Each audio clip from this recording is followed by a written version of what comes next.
E eu tenho muito orgulho de receber aqui ao vivo comigo Zé Neumann e Pinto. Eita, que delícia te receber. Prazer Que é comentarista. Um prazer nosso em te receber, meu e de toda a equipe. Zé Neumann é comentarista político aqui do Jornal da Gazeta, segundas, quartas e sextas. Mas hoje, excepcionalmente, terça-feira, ele está aqui conosco para conversar um pouco. Estou na minha folga e de licença paternidade. Eu achei o máximo você estar na sua folga. Agora, licença paternidade, eu fiquei sabendo agora. Que história é essa de licença paternidade, Zé? O rei Arthur que resolveu aparecer na minha vida, né? Me apaixonei por uma mulher chamada Isabel. Uma madonela daquelas da rua de Ruma, e ela me deu esse filho maravilhoso. Eu tenho 3 filhos, o Vladimir de 46, a Clarice de 42 e a Cecília de 39, a Isabel tem 40 anos e agora tem um 4º filho paulistano, sendo mais paulistano ainda do que eu sempre fui, porque eu adoro São Paulo. E no dia que meu filho nasceu, eu completava 49 anos em São Paulo. Parabéns! Ele nasceu dia 1º de junho? 1º de junho, sábado, aqui do lado. Aqui do lado. Na Promatre? Promatre, onde nasceu meu neto Pedro. Parabéns. O mais velho dos meus 5 netos. Zé, parabéns. Obrigado, parabéns. Regina, muito obrigado. A sua cara de felicidade, pois sabia? O destino da minha vida é que eu tenho um neto. As pessoas olham e dizem, mas como parece com você? Aí diz assim, mas é bonito. É o meu destino agora com meu filho. Parece muito comigo, mas vai ser bonito. Mãe e filho passam bem? Muito bem. Tá. Já estão em casa ou não? Estão em casa. Ah, tá. Então, de novo, mais uma vez, obrigada por ter deixado a família em casa para vir aqui conosco. Mas está lá esperando, está nos vendo, depois estou chegando lá. Claro. Muito feliz Muito em te obrigado por receber. ter me convidado. É um prazer estar aqui, Regina. E a sua fisionomia de felicidade? Completa. A sua fisionomia muda se a gente falar da medida provisória que foi aprovada ontem? Completamente. Por quê, Zé? Não, a medida provisória foi uma grande notícia. Estou comemorando muito que ela tenha sido aprovada. Não comemoro o fato dela ter sido aprovada há 3 horas de caducar. E isso aconteceu por causa dos nossos problemas institucionais, porque as medidas provisórias têm um certo prazo, quando se encerra esse prazo e o Congresso não vota, elas caducam. Então ela foi assinada no dia 1º de janeiro, logo depois da posse, pelo Bolsonaro, logo depois empossado. E ontem, na hora H, faltando 3 horas, um pequeno grupo da oposição, principalmente o pessoal do PT e o Renan Calheiros, tiveram que obter pequenas migalhas para se considerarem vitoriosos e permitirem uma votação de 55-12. Então eu comemoro o resultado, comemoro a votação e lamento isso. Lamento a maneira como tudo como foi. tudo se faz, Tá. A maneira como tudo se faz, como as coisas são resolvidas no Brasil, e isso chega a me dar ânsias. Mas assim, na vida da gente, de maneira prática, o que muda com a aprovação dessa medida provisória? Essa medida provisória, ela tem uma porção de detalhezinhos técnicos, né? Mas o grande feito dela é que ela autoriza um pente fino nos benefícios do INSS. Como assim? Não, é assim, existem muitas fraudes no INSS. Essas fraudes permitem com que as pessoas recebam benefícios aos quais elas não têm direito, e isso produz uma redução do caixa do governo. Né? É um rombo, né? É um rombo. Faz um rombo. É um rombo de 10 bilhões de reais por ano, não é pouca coisa.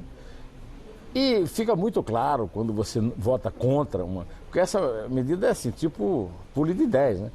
Quando você vota contra uma medida dessa é porque você é a favor da fraude. Aí você vai, mas tem gente a favor da fraude? Tem gente a favor da fraude. Tem gente que não sabe que essa barca aí, que está aí no meio das procelas, que é o governo Bolsonaro, essa barca precisa chegar a um porto.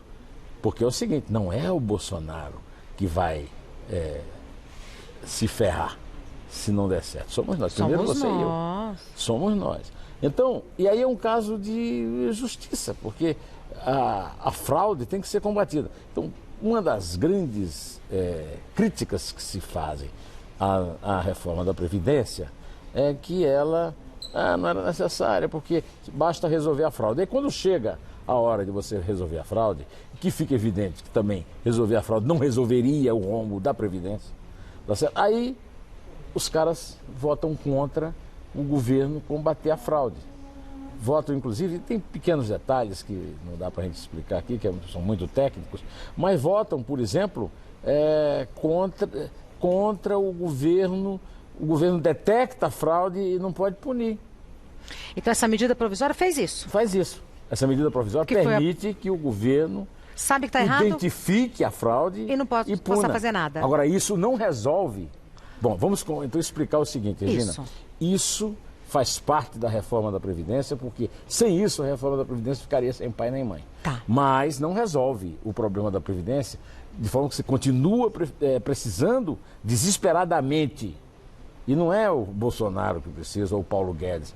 O Brasil precisa, né? E isso é o começo, digamos assim, o introito, né? A introdução, o prefácio da reforma da Previdência. Continua sendo muito necessária. Outra coisa, não podemos esperar que a reforma da Previdência resolva o nosso problema econômico. Não, o problema econômico vai continuar dependendo de soluções econômicas. O que a reforma da Previdência vai fazer é permitir que os investidores acreditem no Brasil. Olha, nós vamos poder investir no Brasil, porque o Brasil é um país sério. O Brasil é um país que não aceita os privilégios absurdos que fazem o enorme rombo da Previdência, que destrói a capacidade de administrar as contas do governo. Então nós podemos cair em 2 ou 3 anos num buraco sem fundo. Recentemente o Paulo Guedes falou que nós estamos no fundo do poço. Eu não sei se estamos no fundo do poço. Agora, embaixo do fundo do poço tem um buraco negro.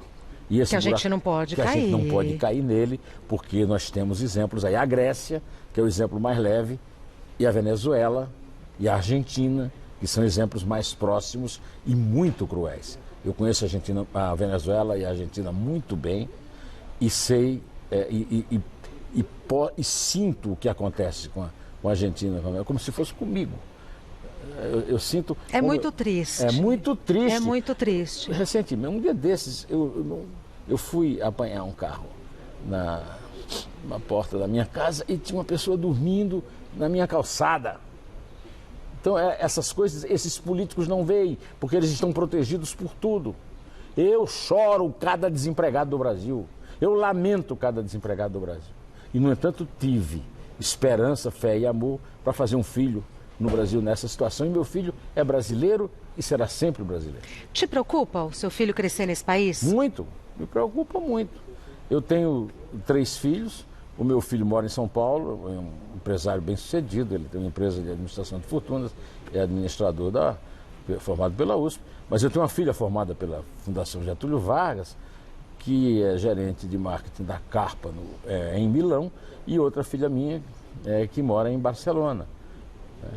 E o Arthur que acabou de chegar? O Arthur que acabou de chegar. Antes do Arthur chegou um neto, meu neto mais novo, o Nolan, parece muito comigo. A minha filha é muito bonita e o marido belíssimo. Aí eles foram castigados por Deus, que detesta a empáfia, e fizeram um neto parecido com o avô. Então as pessoas pegam a foto do meu neto e olham e dizem assim, ai, como parece contigo, como parece... Mas é bonito. Te preocupa o seu filho que acabou de nascer, crescer aqui, mas não te tira o otimismo no nosso país? Eu acredito que realmente, por exemplo, hoje...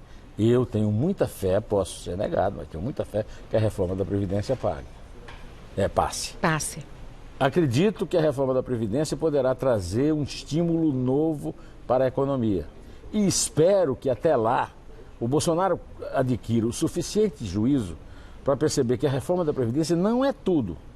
É preciso também dar os estímulos necessários e fazer com que investidores do Brasil e de fora venham investir aqui. Acreditem. Precisa começar, Regina, precisa começar a ver, a enxergar a realidade da economia brasileira, que é tétrica. E não vai ser aumentando o número de pontos da carteira de motorista, tem a situação é trágica, mas o meu sogro, Alexandre Tabajara de Castro, ele é muito engraçado. Ele disse: agora eu estou com um problema. Ele é fazendeiro lá no interior do Nordeste. Ele disse assim: aí eu vou comprar um fuzil para defender minha propriedade. Aí eu vendo a minha propriedade para comprar o fuzil. E aí eu vou defender o quê?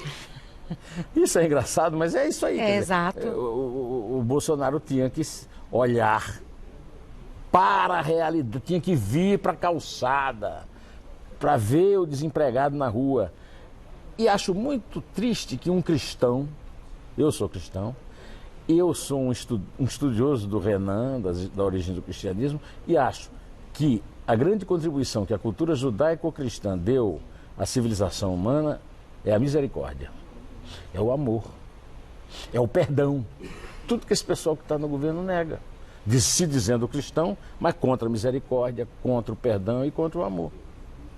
Então eu acho que eu acredito em tudo isso, porque eu acredito na alma do brasileiro. E acredito que o meu filho vai ser um brasileiro amoroso e misericordioso. E orgulhoso do país em que ele nasceu. Pois não então. É. Que a gente tem orgulho Quanto a mim, do eu não Brasil. tenho escape. As pessoas podem fugir, tem muita gente fugindo para Portugal, né? Eu não. Não, a gente vai ficar aqui e vai fazer desse país um lugar gostoso. E esse país somos nós. Exato. Somos nós. No nosso dia a dia. O Brasil somos nós. O Brasil somos nós. E nós somos o Brasil. José Neumann Pinto, jornalista e comentarista político do Jornal da Gazeta, segunda, quarta e sexta, sempre às 19 horas. E o mais novo pai desse estúdio. E também tem um canal no YouTube. Fale do seu canal. Agora, ao contrário do nosso Dagan, né? O meu canal não traz coisas boas, não. Traz reflexão. Reflexão. Traz reflexão. Informação e uma tentativa de investir contra os mitos, as mitologias, as mentiras da política. Como que eu te acho no YouTube? José Neumann? José Neumann Pinto. Tá. Eu tenho um canal, eu sou parceiro, eu sou letrista do Fagner, do Zé Não sabia Ramalho. disso. Você fez... Ai, não dá tempo da gente bater papo, mas você podia vir aqui. Que você já fez Quando você música quiser. com o Fagner e com o Zé Ramalho? Sim. Com o Fagner eu estou devendo a ele, porque ele me mandou uma melodia para pôr música, né? Eu fiz uma música com o Luiz, lá da Bahia, o Luiz Caldas. E aí o Fagner, mas essa letra, isso é o Fagner, eu fiz a letra para o Luiz Caldas. Aí, 5 minutos depois, eu estava com a Isabel, minha mulher, no táxi, lá em Florianópolis, aparece uma melodia do Fagner.